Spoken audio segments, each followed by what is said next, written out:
এত দীর্ঘ যা সঠিকভাবে লিপিবদ্ধ হলে কয়েকটি লাইব্রেরি ভরে যাবে মাজলুমের আত্মনাদে।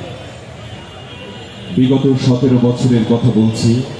ওরা সন্ত্রাস দমনের নামে বিরোধী শক্তিকে করেছে রাজনৈতিকভাবে পঙ্গু।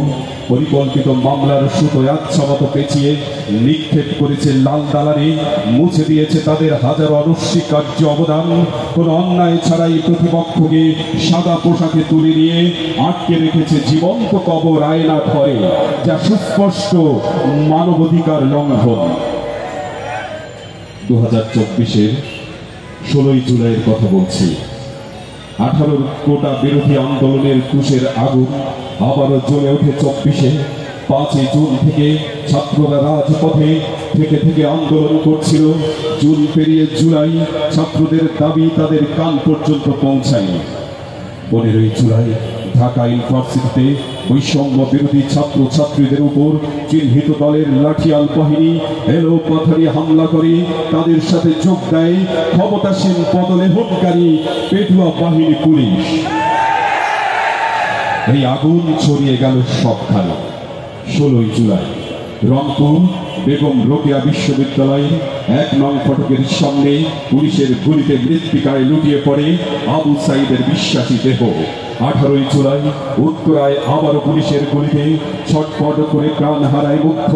মৃত্যুর কোলে ঢলে পড়ার আগেও আন্দোলনকারী শিক্ষার্থীদের সহায়তা করতে চিৎকার করে বলতে থাকে, পানি লাগবে, পানি।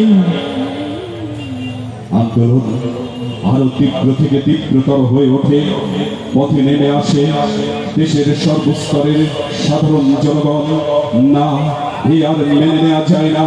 হেলিকপ্টার থেকে ছাদে গুলি, জানালা দিয়ে ঘরে গুলি, বারান্দায় দাঁড়িয়ে থাকা শিশুর কপালে গুলি, মিছিল দেখতে যাওয়া অবুধ শিশুর গায়ে গুলি, মিছিলে নির্বিচারে গুলি। লাল রক্তে লাল হয়ে গেছে রাজপথ, যা সুস্পষ্ট গণহত্যা। হসপিটালের মর্গে লাশ রাখার জায়গা নেই। সে এক রক্তাক্ত জুলাই।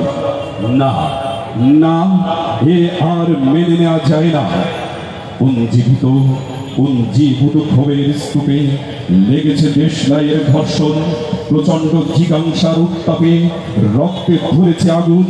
বঞ্চিত মানুষের সঞ্চিত ক্ষোভের উত্তাল বিক্ষোভের চারিদিকে উচ্চারিত হচ্ছে, স্বৈরাচারের পতন চাই। ছাত্র জনতার ঐক্যবদ্ধ হুঙ্কারে স্বৈরাচারীর তপ্তে তাউস হলো প্রকম্পিত।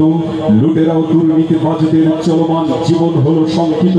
তুস্কারের ভাঙা নৌকা তটস্থ, গাদ্দার ও দাবেদার রাজ ফেরারি আসামি। এক নদী রক্ত আর সহস্র প্রাণের বিনিময়ে আমরা পেলাম নতুন এক সূর্যোদয়।